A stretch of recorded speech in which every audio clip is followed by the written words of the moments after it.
বিসমিল্লাহির রহমানির রহিম। স্বাধীনতা প্রিয়, গণতন্ত্র প্রিয় দেশবাসী, আসসালামু আলাইকুম।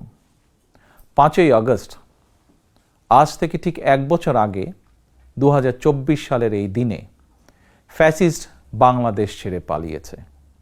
রাহমুক্ত হয়েছে বাংলাদেশ। স্বাধীনতা প্রিয়, গণতন্ত্র প্রিয় জনগণের জন্য দিনটি আনন্দের, দিনটি বিজয়ের। রাহমুক্ত বাংলাদেশের এই দিনটিকে অন্তর্বর্তীকালীন সরকার জুলাই গণ অভ্যুত্থান দিবস হিসেবে ঘোষণা করেছে। তাবেদার মুক্ত বাংলাদেশের জনগণ প্রতি বছর এই দিনটিকে স্বাধীনভাবে সানন্দে সরকারি ছুটির দিন হিসেবে উপভোগ করবে। স্বাধীনতা এবং গণতান্ত্রিক রাজনৈতিক অধিকার চর্চার নতুন অঙ্গীকারে উদ্বুদ্ধ হবে। গণতন্ত্র প্রিয় ভাই ও বোনেরা, 21 শতকের এই বাংলাদেশে পলাতক স্বৈরাচার এক বিভীষিকার রাজত্ব কায়েম করেছিল। গুম, খুন, অপহরণ, হামলা, মামলা, নির্যাতন, নিপীড়নকে সাধারণ এবং স্বাভাবিক ঘটনায় রূপান্তর করেছিল। এই ফ্যাসিবাদের বিরুদ্ধে 1.5 দশকেরও বেশি সময় ধরে চলা আন্দোলনের সময় বিএনপি সহ ভিন্ন দল এবং মতের গণতন্ত্রের পক্ষের শক্তির লাখো কোটি নেতাকর্মীর জন্য দেশকে নরকে পরিণত করে রাখা হয়েছিল। শত শত মিথ্যে মামলার কারণে ভিন্ন দল এবং মতের লক্ষ লক্ষ নেতাকর্মী সমর্থকের ঘরবাড়ি ছাড়া করে দেওয়া হয়েছিল। অনেকের পারিবারিক বন্ধন ছিন্ন হয়ে গেছে। গণতন্ত্রকামী মানুষের কণ্ঠ রুদ্ধ করতে পলাতক স্বৈরাচারের নির্দেশে দেশে শত শত গোপন বন্দিখানা, আয়নাঘর বানানো হয়েছিল। সেই আয়নাঘরের অন্ধকার প্রকোষ্ঠে জলজন্ত মানুষকে দিনের পর দিন, রাতের পর রাত, বছরের পর বছর আটকে রাখা হতো। অনেককে চিরতরে গায়েব করে দেওয়া হয়েছে। বিএনপির সাবেক এমপি ইলিয়াস আলী কিংবা কমিশনার চৌধুরী আলমের আজও খোঁজ মেলেনি। বিচার বিভাগ, নির্বাচন কমিশন সহ দেশের সকল সাংবিধানিক বিধিবদ্ধ প্রতিষ্ঠানকে অকার্যকর করে দেওয়া হয়েছিল। সংবিধান উপেক্ষা করে মানুষের ভোটের অধিকার কেড়ে নিয়ে নির্বাচনী ব্যবস্থাকে প্রহসনে পরিণত করা হয়েছিল। দেশকে চিরতরে তাবেদার রাষ্ট্রে পরিণত করতে দেশের শিক্ষা ব্যবস্থাকে বিনষ্ট করার সকল আনুষ্ঠানিকতা প্রায় চূড়ান্ত হয়ে গিয়েছিল। বই খাতা কলমের পরিবর্তে রাজনীতির নামে শিক্ষার্থীদের হাতে তুলে দেওয়া হয়েছিল লগি, বৈঠা, হাতুড়ি বা চাপাতি। বিপর্যস্ত করে দেওয়া হয়েছিল দেশের অর্থনীতি। ব্যাংকগুলোকে দেউলিয়া করে ফেলা হয়েছিল। দেশ থেকে 28 লক্ষ কোটি টাকা পাচার করে বিদেশে পাঠিয়ে দেওয়া হয়েছিল। অন্যায়, অনিয়ম, অনাচার, দুরাচার, লুটপাট দৈনন্দিন চিত্র হয়ে উঠেছিল। দেশে প্রতিষ্ঠিত করা হয়েছিল ব্যক্তিতন্ত্র। তবে শেষ রক্ষা হয়নি দেশের সকল শ্রেণী পেশার মানুষ, ছাত্র জনতা, কৃষক, শ্রমিক, রিক্সা চালক, মুঠে মজুর, গার্মেন্টস কর্মী, হোটেল রেস্তোরাঁ কর্মী, পরিবহন শ্রমিক, সাংবাদিক, বুদ্ধিজীবী, সংস্কৃতি কর্মী, গৃহবধূ, নারী, শিশু, এমনকি আমাদের মায়েরা সকলেই ঐক্যবদ্ধ হয়ে জুলাই আগস্টের গণ অভ্যুত্থানে রাজপথে নেমে এসেছিলেন। গণ অভ্যুত্থান দমনে হেলিকপ্টার থেকে গুলি করেও মানুষ হত্যা করা হয়েছিল। এমনকি কোলের শিশুটি পর্যন্ত রক্ষা পায়নি। শহীদ আবু সাইদ, ওয়াসিম, মুগ্ধ, আমাদের এইসব সাহসী সন্তানদের বুকে গুলি করে হত্যা করা হয়েছে। শুধুমাত্র 2024 সালের জুলাই আগস্টের গণ অভ্যুত্থানে 1,500-এরও বেশি মানুষ শহীদ হয়েছেন। ছাত্র জনতা, কৃষক, শ্রমিক, নারী, শিশু, বৃদ্ধ, সাংবাদিক, শ্রমজীবী, পেশাজীবী, ফ্যাসিস্টের গুলির নিশানা থেকে কাউকেই রেহাই দেওয়া হয়নি। এই অভ্যুত্থানে আহত হয়েছেন কমপক্ষে 30,000 মানুষ।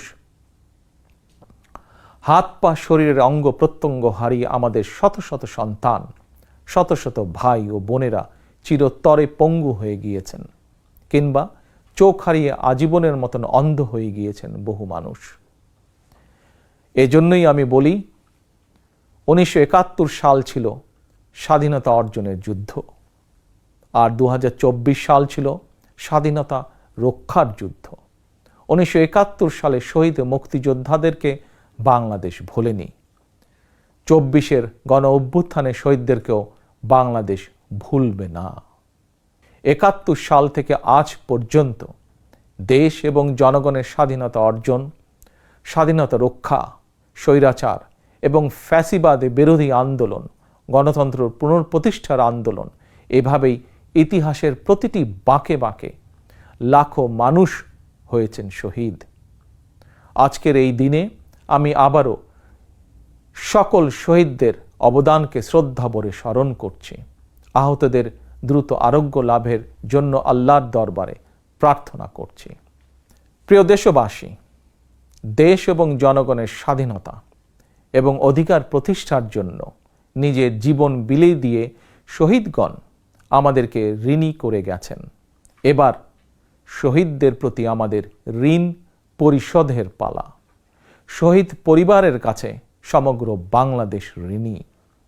দেশে জনগণের রাজনৈতিক এবং অর্থনৈতিক ক্ষমতায়ন নিশ্চিত করে সাম্য, মানবিক মর্যাদা, সামাজিক সুবিচার প্রতিষ্ঠার মাধ্যমে একটি ইনসাফ ভিত্তিক গণতান্ত্রিক মানবিক বাংলাদেশ গঠনের মাধ্যমেই আমরা শহীদদের প্রতি ঋণ পরিশোধ করতে পারি।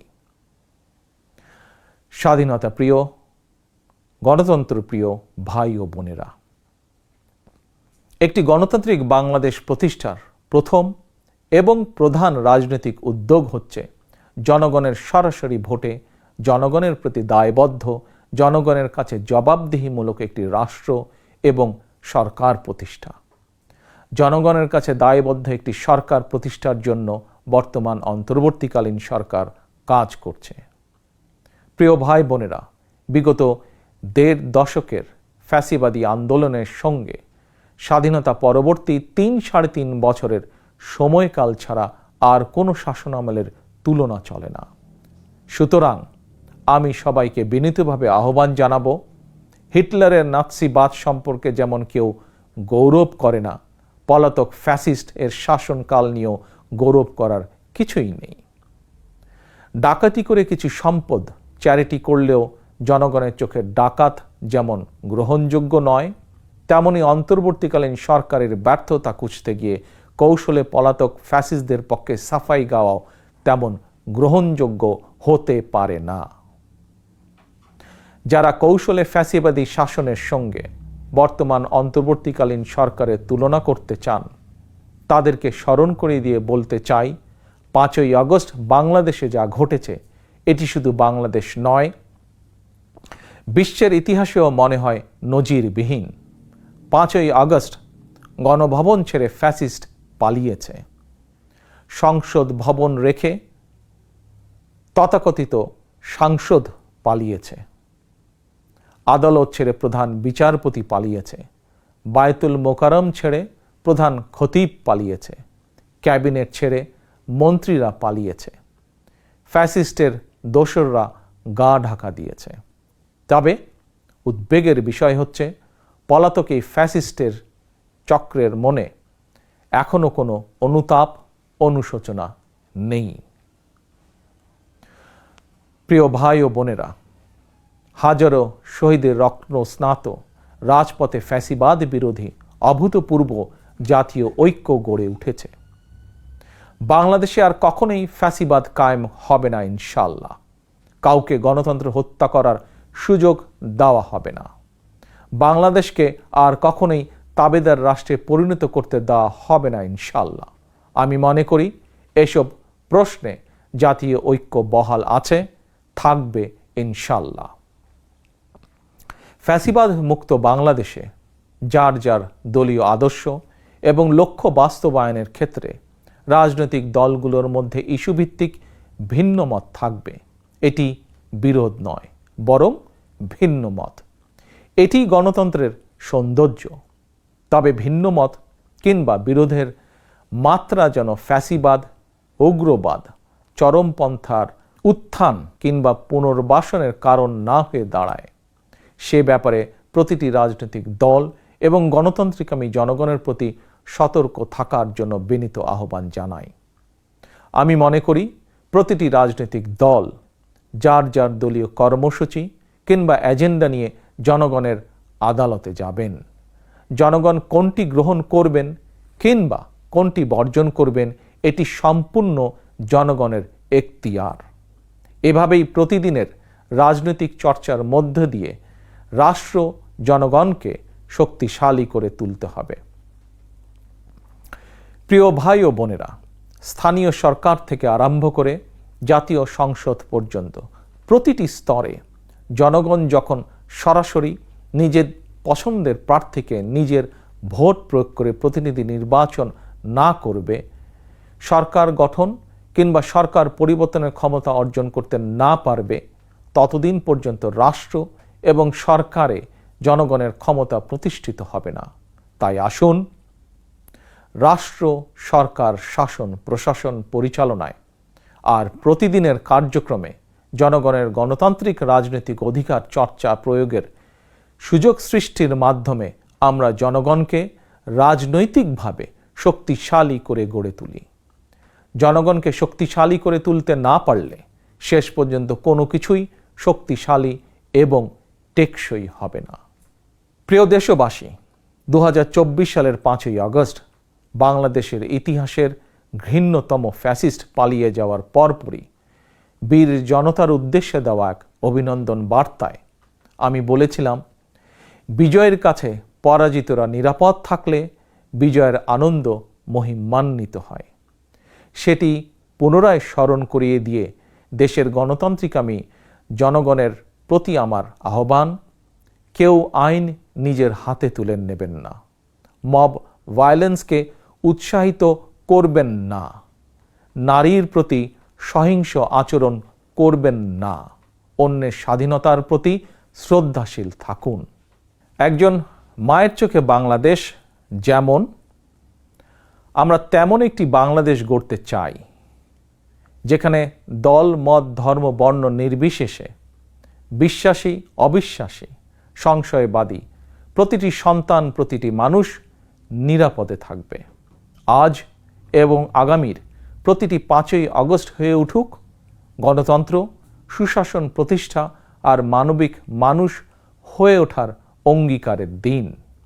এই সুমহান অঙ্গীকার বাস্তবায়নের দীর্ঘ যাত্রায় আমি এবং আমার দল বিএনপি দেশের সকল গণতান্ত্রিকামী জনগণের সমর্থন এবং সহযোগিতা আশা করছি। আল্লাহ হাফেজ। বাংলাদেশ জিন্দাবাদ। বাংলাদেশ জাতীয়তাবাদী দল জিন্দাবাদ।